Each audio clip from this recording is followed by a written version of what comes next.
Rick looks great. I delivered his paper. I also got a chance to work at the Calgary Stampede, worked over at TELUS Communications, and my story is I was raised by a couple of school teachers, and you know what, my memories of that time, growing up in the 80s and the 90s, is that though we didn't have a ton of money and we went through hard times like everyone did, particularly in the early 80s, we always had enough for meat and potatoes on the dinner table. We had a nice house in the suburbs with our own yard, our own dog. I was even able to, my folks were able to save up enough to get me registered for hockey in my early, well, around 12 or 13 years old. A little late, too late to make the NHL, but so I had to settle for politics. But the great thing was, above and beyond all of the particulars of our material existence, was the promise for the future, the hope. My folks always told me, you want it, you work for it, and you can have it. That's the great thing about Canada. If you work hard, you get a great life. And I think my friends Jasraj Singh Halan, Delwinder Gill, Pat Kelly, Amanpreet Gill, David McKenzie, all have similar stories from their childhoods in this area. And I know, for example, Jazz grew up here, I think you were, was it Bowness? Or? It was in the northeast, Whitehorn, and grew up modest means, but was able to get a great education, start his own business, build homes, and have a great career, and now is the pride of his entire community. And I think every one of these MPs can share the same story. That was the deal in Canada, but that deal is broken after 10 years of Liberal inflation. They've doubled housing costs, doubled lineups at food banks, and what do you know? That coincided with them doubling the national debt. When you borrow and print money, you drive up the cost of everything and destroy the working class. Now, for the first time in the history of Canada, our young people cannot afford homes. We have an entire generation of youth who believe they will never be able to afford a place to live. Food bank lineups are up to 2.2 million. CBC was trying to comfort us just yesterday with a news story saying, hey, good news, you can get more affordable food if you go to this special shopping mart where they sell you food that's past the best before date. So now you can buy rotten food and you'll be able to afford it. So that is the CBC's solution to Liberal food price inflation, which gets worse and worse every single day. Now 20% of Canadians are skipping bills because they have to put the money to higher grocery costs. This is the unnecessary result of Liberal policies. And before we go blaming some exterior factor, let's be clear. Food prices in Canada are rising 50% faster than in the United States. We are the only country, according to the food professor, that has had 4 consecutive quarters of food prices rising faster than the Bank of Canada's target. This after Mark Carney promised that he would be judged by the prices at the grocery store. Well, so much for that promise. He's broken every single promise he made. He promised the fastest growing economy in the G7. He's delivered the fastest shrinking economy. He promised that he would negotiate a win and a deal with Trump by July 21st. Still no win, still no deal, still no elbows, still no jobs. He promised to double home building. Home building is expected to drop by 13%. He promised that we would have develop our resources and increase investment. According to his own budget documents, investment has dropped in every one of the quarters since he became Prime Minister 8 months ago. He promised that he would spend less. And of course, that is the biggest broken promise at all. We now see Carney's costly credit card budget. He doubles Trudeau's deficit. You know, it's almost unthinkable. No one thought anyone could spend more money than Justin Trudeau. But Mark Carney said, hold my beer. And he came along with a deficit that is twice the size of the one that Justin Trudeau left behind. A deficit of $78 billion is the biggest in history outside of COVID, $16 billion bigger than Carney promised during the election. It is almost all due to increased spending, not due to tariffs from abroad. In fact, Mr. Carney has brought in $150 billion of new spending and offset by the promised savings that he says he will achieve over the next 5 years. It's a net increase of $90 billion. Almost all of it is on operating expenditures, not on capital investments. This is with a doubling deficit, the biggest non-COVID deficit in Canadian history. Mark Carney has introduced a credit card budget that will drive up your cost of food, housing, and fuel. And that is why Conservatives unanimously oppose it. Furthermore, the costly Carney credit card budget will also increase taxes on farmers, food, and home building. So you've got an industrial carbon tax, which the budget proposes to raise. Well, that applies. I was just in Stettler yesterday and saw all the steel that goes into farming, on the tractors, the combines, the bins, the barns. All of that will become more expensive because of Carney's carbon tax, which he promises to more than double in this budget. Carney's industrial carbon tax on farmers is a tax on your food.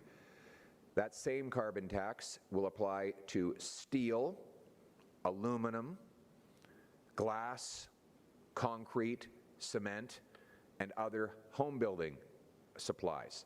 I have a former home builder here in Jazraj Halan, and he can tell you that when you tax the things that go into homes, you tax homes. The industrial carbon tax of Mark Carney is a tax on homes, a tax on food and homes. Why don't you tell us what that will mean to the cost of a new home, Jazz? Thanks, Leader. After 10 years of this Liberal government, home ownership is unattainable. You can ask any of the young Canadians, where a majority of them have just given up on home ownership altogether. This country used to be a place where certainly my family, when we moved here, and subsequent years after that, even as a home builder, until the Liberals took over, one income could get you a good living. You would be able to scrap money together and save up for a down payment. But after 10 years of the Liberals, all of that is gone. That Canadian dream of being able to owning a home, raising a family, it's all gone. And it's because the cost of everything has just skyrocketed, and this budget does nothing for home building that's going to improve it. As the Leader said, by introducing this industrial carbon tax from before and promising to raise the price on that, the more input costs into the home building is only going to make things worse. On top of all that, this is the same Liberal government that spent about $90 billion they committed to home building, only to double home costs, housing costs. And now they're creating a fourth bureaucracy. The first three got us to this point. It's unfathomable that they would create a fourth bureaucracy to make home building slow down even worse. In fact, their own housing agency has said that home building starts are going to decrease this year and next year. And that is scary, because that Canadian dream that everyone wants to be able to own a home is going to be unattainable. As a former home builder, we need to get the bureaucracy out of the way. We need to lower the government costs and make sure that builders are able to build, buyers are able to buy. But today, under the Liberals, after 10 years, builders can't build, buyers can't buy, and sellers can't sell.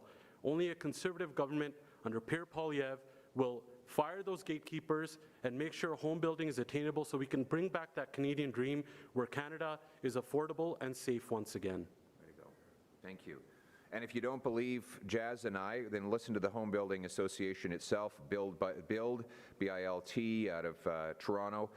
They quote, I'm quoting them to say, what was once a promise to deliver 500,000 new homes annually has now become a plan that will cost 100,000 jobs. Canadians are now facing the prospect of a worsening crisis that will impact housing supply, employment, economic activity, and ultimately middle-class families. So this budget, which increases home building taxes, risks 100,000 home building jobs, according to the people who actually build homes. I have here a quote from Fitch Budget. Fitch, the credit rating agency, and they say that this deficit, which Mark Carney has doubled, will now threaten our credit rating. Let me just bring in the chair of our shadow cabinet economic affairs subcommittee, small businessman and member of parliament, Pat Kelly. Well, thank you, Pierre. This budget does nothing to deal with the cost of living crisis that Canadians are enduring right now, because it just piles on more debt that fuels the inflation that is driving up the cost of living. At $78.3 billion, this is nearly double the deficit that less than a year ago was considered to be so high that it precipitated a crisis in the resignation of the last finance minister. So what was an unthinkably high deficit less than a year ago. The new Prime Minister has nearly doubled. And this is just going to drive up the cost of living, driving up inflation. We had expert testimony at the Finance Committee last week that talked about the break glass emergency of productivity in Canada. And low productivity means higher cost of living. It means that people cannot, their paychecks are not keeping up with the higher cost of living. Canada's productivity is at the bottom of the OECD. Our per capita GDP over the 10-year period of this government has not increased. We are at the bottom of the OECD and the G7 for per capita GDP over this time period. And there's no relief for, there's no solution for the productivity crisis in this budget. There are no meaningful fiscal anchors because this government breaks every fiscal anchor that it ever assigns to itself. So this budget is not a solution, and Conservatives like Pierre Poilievre have been sounding the alarm bell for years on this. Thank you, Pat. And again, if you don't believe Pat and I, then you'll believe Fitch, which said Canada's proposed budget announced in Parliament November 4th underscores the erosion of the federal government's finances while Canada's rating is broadly stable. Persistent fiscal expansion and a rising debt burden have weakened its credit profile and could increase rating pressure over the medium term. The budget expands the forecast federal deficit to $78.3 billion. General government deficits of 3.3% of GDP, which is higher than the AA median of 2.3 and substantially higher than Canada's pre-pandemic deficits, which averaged 0.4 in the prior decades. And finally, it says that combined with the sizable non-budgetary financing needs, the higher deficit will substantially increase general government debt, which is forecast to be 92% of GDP in 2025, up from 88.6% in 2024, before accelerating to 98.5% by 2027, nearly double the forecast AA median of 49.6%. Now, those are a lot of numbers, but let's cut right down to it. To be a AA rated country, on average, your debt to GDP is 49.6%. Carney's on track to bring ours to nearly 100%. In other words, our debt as a share of GDP will be almost twice the size of the average AA country. That's the kind of fiscal mess that Mark Carney and the Liberals are creating. So much for he's gone from promising to be a brilliant economist to being the most costly, reckless, and risky Prime Minister in Canadian history, and that is why Conservatives will oppose it. But we not only oppose, we propose. Our proposal is to cut bureaucracy, consultants, foreign aid, corporate welfare, handouts to phony refugees, and other wasted money so we can bring down debt, taxes, and inflation. We would get rid of the industrial carbon tax to unlock the industrial engine of our nation and to reduce the price of everything made with steel, aluminum, cement, concrete, glass. That is everything that we buy. We will cap government spending for a dollar-for-dollar law, requiring we find $1 of savings for every new dollar of spending. We'll make this the fastest place on earth to get a building permit, repeal the anti-energy laws, use the powers in C5 to rapidly approve a pipeline to the Pacific so we can get 1 million barrels of oil to Asia every single day. We will get rid of the capital gains tax on anyone who reinvests their money in Canada to bring home the $500 billion of net investment that Mark Carney and the Liberals have sent fleeing to the United States of America.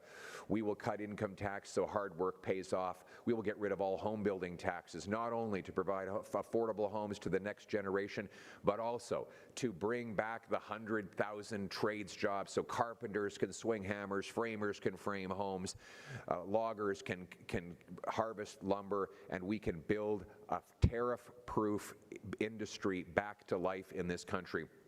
That is how we restore the promise that I enjoyed as a young Calgary kid, delivering the sun door to door in my adolescence. Is how we're going to give every single kid in this country the opportunity that we had. We're going to have opportunity and freedom for our youth, home ownership for our families, and of course, security for our wonderful seniors.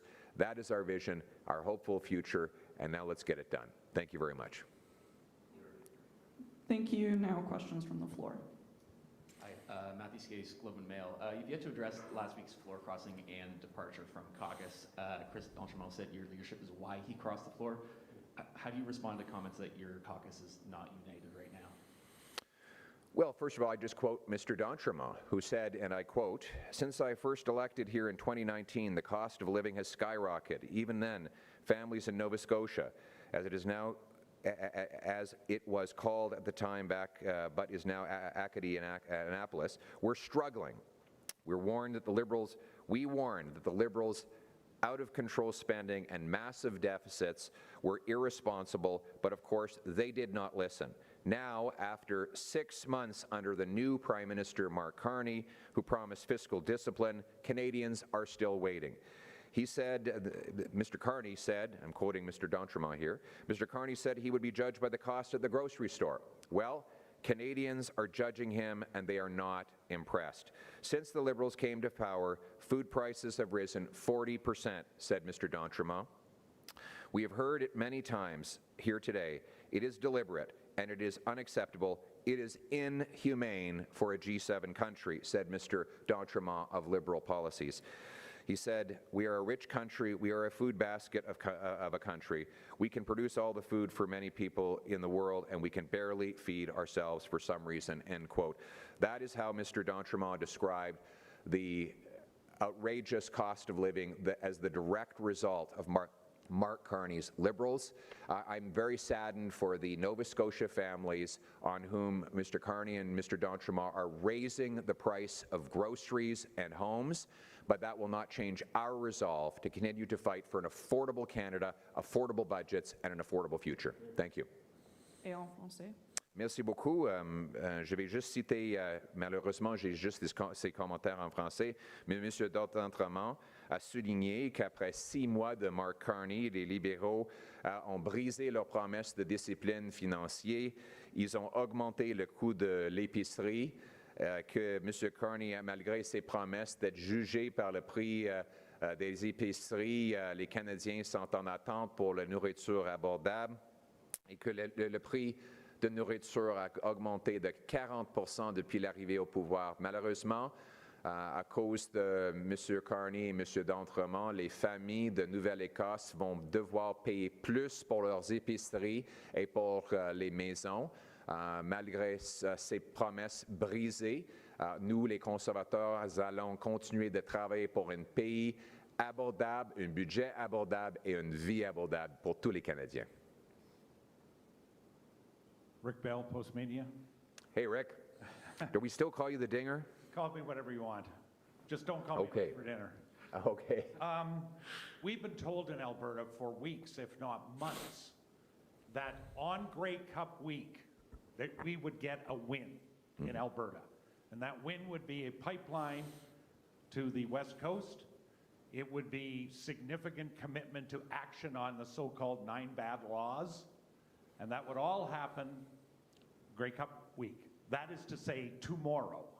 We are also told somehow there might be some sort of memorandum of understanding between the province of Alberta and Carney. That's just floating out there. I don't know if that's confirmed. What are your thoughts? Because for weeks, months, we've been promised that Grey Cup week, the stamps aren't in, neither is Edmonton, but that Alberta would get a win on both of those files. Well, tomorrow, it reminds me when you go into the pub, the Liberals are like that pub that has that sign on the wall that says free beer tomorrow. And so you come back the next day and it still says free beer tomorrow. And you keep coming back day after day for the promise of free beer, and the price of beer continues to rise and rise and rise. So they keep telling us that something is going to happen tomorrow. Mark Carney's been Prime Minister for 8 months, promising to move at, quote, unimaginable speeds. And yet there's not a single project that he has launched that was not already in the making or approved before he took office. Mark Carney needs to do only one thing for us to get a pipeline from Alberta to the Pacific. Get out of the way. Get out of the way. There are trillions of dollars of international investment crying out for the chance to build that pipeline without any government support. All they need is the federal government to stop blocking it. Repeal the get out of the way and repeal the 9 bad laws that block energy projects. Get out of the way and remove the ban on shipping oil off the northwest coast of BC, a ban that only applies to Canadians because, of course, American tankers can travel between Alaska and California in those very same waters, so why not allow Canadians to do the same? Get out of the way and get rid of the liberal industrial carbon tax so that we can actually produce enough oil to fill a future pipeline. Get out of the way, Mark Carney, and do it now. It has been 8 months. We don't need Mark Carney to put on a hard hat and hold another photo op. He's had countless photo ops in the last 8 months, while investment flees and our industrial sector leaves to the United States of America. He's not got shovels in the ground on anything. Now, I suspect there will be some sort of quote-unquote memorandum. You know something? Memorandums don't pay the bills. We need shovels in ground. So Mark Carney should get out of the way and tell us on what date will shovels be in the ground on a new million-barrel-a-day pipeline from Hardisty, Alberta to Prince Rupert or Kitimat, British Columbia. That's all he's got to do. Give us the date, show us where the shovel will hit the ground, and tell us on when it will happen. That is what we need to have. Get out of the way, Mark Carney. Et en français. Monsieur, apparemment, demain, on va avoir les nouvelles. Avec les libéraux, c'est toujours demain. C'est comme le bar où ils ont une pancarte qui dit demain, il va y avoir de bière gratuite. Mais on arrive le lendemain et ça dit toujours que c'est demain que la bière deviendra gratuite. Et toujours, chaque jour, le prix augmente. Et c'est la même chose avec les ressources naturelles. Depuis son arrivée au pouvoir, il y a 8 mois, avec la promesse qu'il allait bâtir des choses avec une vitesse inimaginable. Il n'y a pas un seul projet en construction aujourd'hui qui n'était pas déjà là avant l'arrivée au pouvoir de M. Carney. M. Carney a besoin de faire une chose, se débarrasser du chemin. Il y a des billions de dollars privés prêts à bâtir des oléoducs, des pipelines, des mines, des ports, et j'en passe. Mais les lois libéraux bloquent ces projets. Il faut enlever les 9 lois anti-développement des libéraux pour libérer le chemin et permettrait aux investisseurs d'investir, aux constructeurs de construire et aux travailleurs de travailler.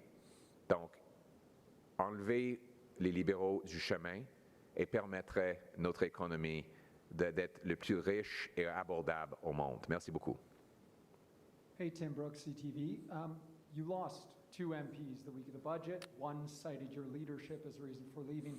I just want to put Carney and the Liberals to the side here, just as you personally. Of course you do. Does this say anything about your leadership? Have you maybe reflected on your leadership style moving forward? No, my plan is to continue to lead and be the only leader in the country that's fighting for an affordable Canada, where our people who work hard can afford a home and food. That is my agenda. And I will just quote Mr. d'Entremont when he speaks about Mark Carney. He says, after 6 months under a new Prime Minister who promised financial discipline, Canadians are still waiting. He said that he would be judged by the cost of groceries at the store. Well, Canadians are judging him, and they are not impressed. He said this only a few months ago. Since the Liberals came to power, food prices are up 40%. We have heard it many times here today. It is deliberate and it is unacceptable. It is inhumane, said Mr. d'Entremont, for a G7 country. So he said that Liberal food price inflation under Mark Carney was inhumane, and I couldn't agree more. And I feel badly for the inhumane conditions, to use his own words, that he is now supporting for his own constituents. But I won't just quote him. I'll quote Nate Erskine-Smith, a Liberal MP, who now says that his children should not have to pay for Mark Carney's budget. Let me see here. Now to the bad and more fairly, where expectations were set at a level we failed to meet, including on the question of generational investments. The budget falls short of these specific promises in our platform, and it unfortunately falls well short of the wartime home building effort that many of us thought we'd deliver. It's certainly not a budget that should throw us into an election at an uncertain time, but it does not live up to its promise of generational investments. He goes on to say, this is Mr. Nate Erskine-Smith, a Liberal MP, that Mark Carney has broke his promise to spend less, with $90 billion of new spending, only 36% of which is actually capital, the rest is more costs.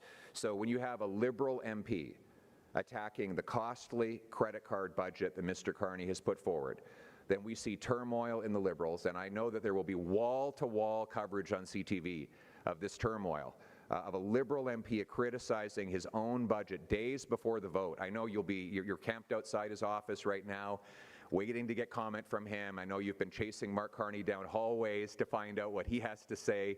I mean, it's just been the relentless coverage that you will have of this dissent within the Liberal Party. I understand also there's former Liberal Minister Guilbeault is unhappy with the environmental policies that while he supports raising costs, he doesn't think they raise them enough.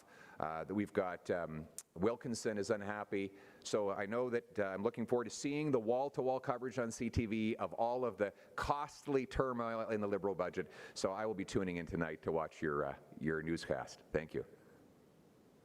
Hi there, Sydney Fazard with Rebel News. Last year it was reported RCMP published a secret report suggesting Canadians may revolt once we realize how broke we are. This year, under Prime Minister Carney, we're approaching a $100 billion deficit. How close are Canadians to a breaking point? Well, many are already broken. That's not the only report. The Liberal government, there was a leaked report that came out through Blacklock's. Got very little media coverage, but it said basically liberal policies had us on track so that Canadians will have to forage and hunt for food because they can't afford groceries. Like, this is in Canada. This is the talk that you would expect in an impoverished, overpriced third world economy. But that is the trajectory that the Liberals have us on. And this costly credit card budget of Mark Carney will make that even worse.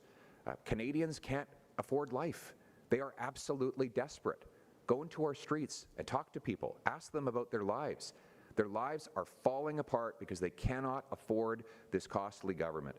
And it is leading to major breakdown. Go onto the street not far from here. There's an encampment where people who've lost hope and have been broken are now addicted to fentanyl and are dying face first on the pavement on our streets. These are the real issues. This is why I'm in politics, to fight to give back the promise of our country that every single Canadian, whether they're a waitress, a welder, or a businessman, can have a good plate of food every single night, live in a nice house on a safe street. That's why we're in this business. Thank you. Last question. Aaron Collins, CBC. So Chris d'Entremont, just turning back to last week, said that your party is being run like a frat house. So I'm just curious what you think he means by that, and if you think Well, I think that CBC had to be. Are you with CBC, by the way? Yeah, that's right. Oh, okay, right. So I'm just curious if you think that that could lead to more MPs leaving your caucus, and what you think he means by that. Well, first of all, CBC has had to correct the falsehoods that they put into that story. So I encourage you to tell Canadians about the falsehoods you published and explain why you did that. But I would ask if you agree with Mr. d'Entremont, or do you believe he was telling the truth when he said, and I'm going to quote, "Now, after 6 months under a new Prime Minister who promised financial discipline, Canadians are still waiting." He said that he would be judged by the cost at the grocery store. Well, Canadians are judging him, and they are not impressed. Since the Liberals came to power, food prices have risen 40%. We have heard it many times here today. It is deliberate, and it is unacceptable. It is inhumane for a G7 country. Mr. d'Entremont said that Liberal food price inflation is inhumane. Do you believe that he was telling the truth when he said that? Yes. Oh, you can. I want to ask you questions. I did already. I already said that your report from CBC was wrong, and we have corrected the record. We put out a statement. We stand by the statement. But I have a statement here from Mr. d'Entremont. He says, since the Liberals came to power, food prices have risen 40%. We have heard it many times here today. It is deliberate, and it is unacceptable. It is inhumane in a G7 country. Do you agree with Mr. d'Entremont that Mark Carney's food price inflation is inhumane? So again, I asked you if, Okay. if you thought that, if what you thought Mr. d'Entremont meant by your Yeah. party being run like a frat house, Well, whether or not you thought that would lead to more MPs leaving your caucus. That's the No. question for you, sir. No. So I answered your question.